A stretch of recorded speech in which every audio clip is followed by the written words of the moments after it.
showers and more. Let's get right to our first alert team coverage.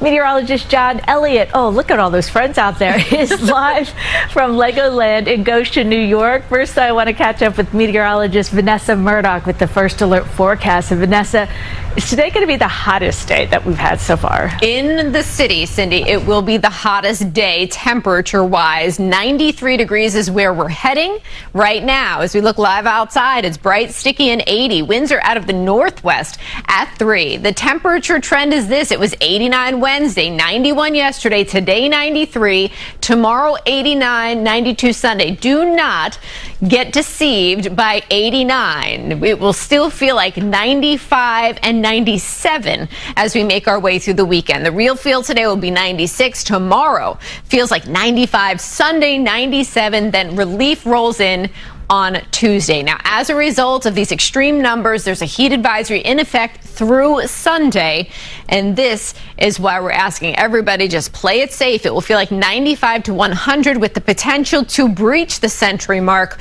for all areas in Burgundy. An excessive heat watch in effect there. It could feel like 100 to 105. Now, notice Orange County here. That's under that heat advisory, 95 to 100 degrees. That's where my colleague John Elliott is today, right, John? Hanging out at Legoland.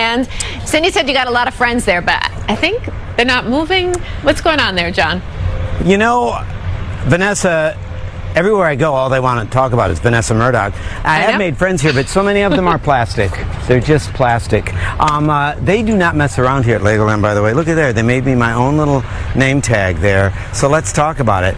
I got to follow up on what you're talking about, though, Vanessa. So we're north and west of you, but it is going to be hot up here in the Hudson Valley. And producer Justin Lewis looking at some of the data and anticipated heat index values this afternoon. And you've been talking about it. I've been talking about it. Lonnie, too. It's 95 to 100 up here. And then real quickly, to distill this, I mean, we're obviously barely a cloud now, but with the moisture and that instability you're talking about with that weak front, there's a marginal risk of a thunderstorm. They do have a lightning protocol here. They do have a heat protocol here. None of that kicking in right now. So we're okay. Next time we chat, though, we want to talk about a brand new attraction and the unique role it's going to play here at the park as we have a bit of a draft coming up the hill. Fantastic. You'd love it. And I know we could probably get you your own name tag too, Vanessa, but right now we'll send it back to you in the studio. All right, well, John, Cindy desperately wants a name tag as well. So can we get a few going, please?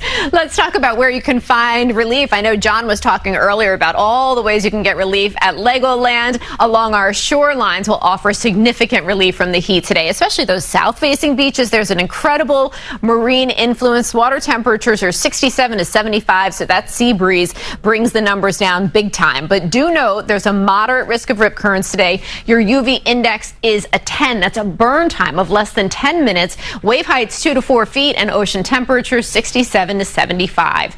Because of the high heat, high humidity, this does enhance our risk for low-level ozone. Today it becomes unhealthy for sensitive groups. An air quality alert is in effect.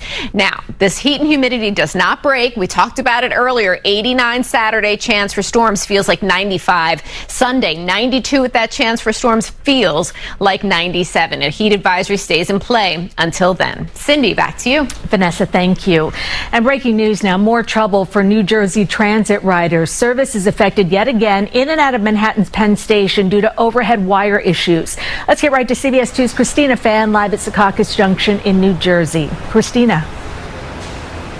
Well, Cindy, it's been another chaotic and confusing morning for NJ Transit riders. Behind us, you can see there are a couple of customer service agents. They were very busy earlier this morning directing and telling confused passengers where to go. Now, the news is not as bad as we initially thought. While NJ Transit's website says all trains in and out of Penn Station are suspended, you can see these images from Chopper 2 of trains slowly moving.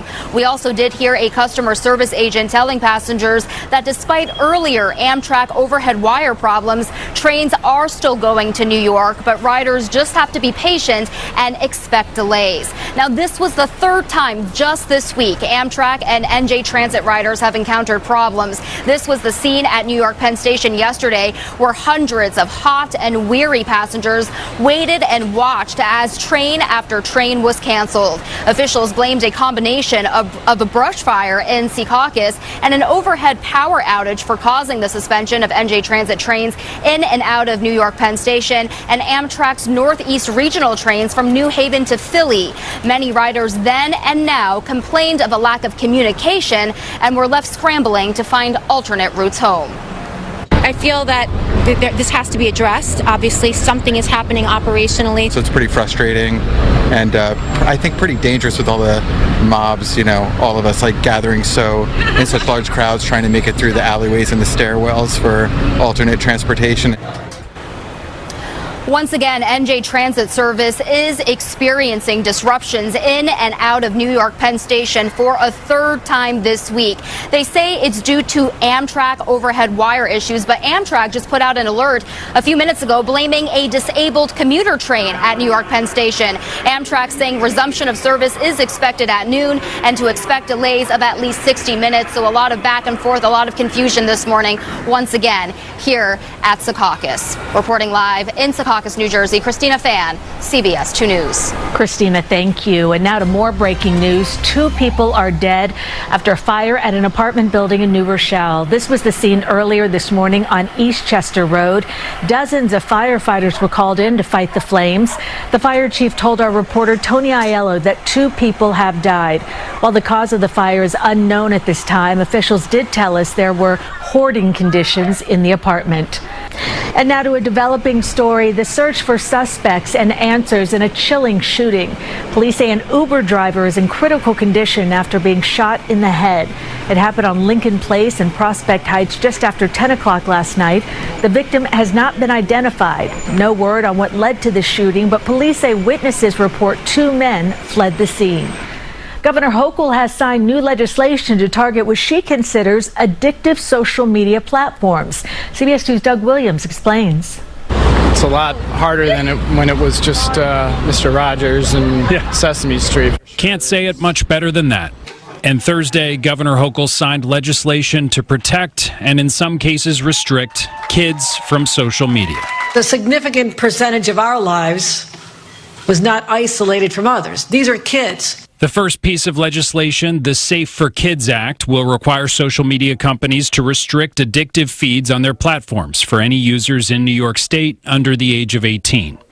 The second, the New York Child Data Protection Act, prohibits online sites from collecting, using, sharing, or selling personal data of anyone under the age of 18.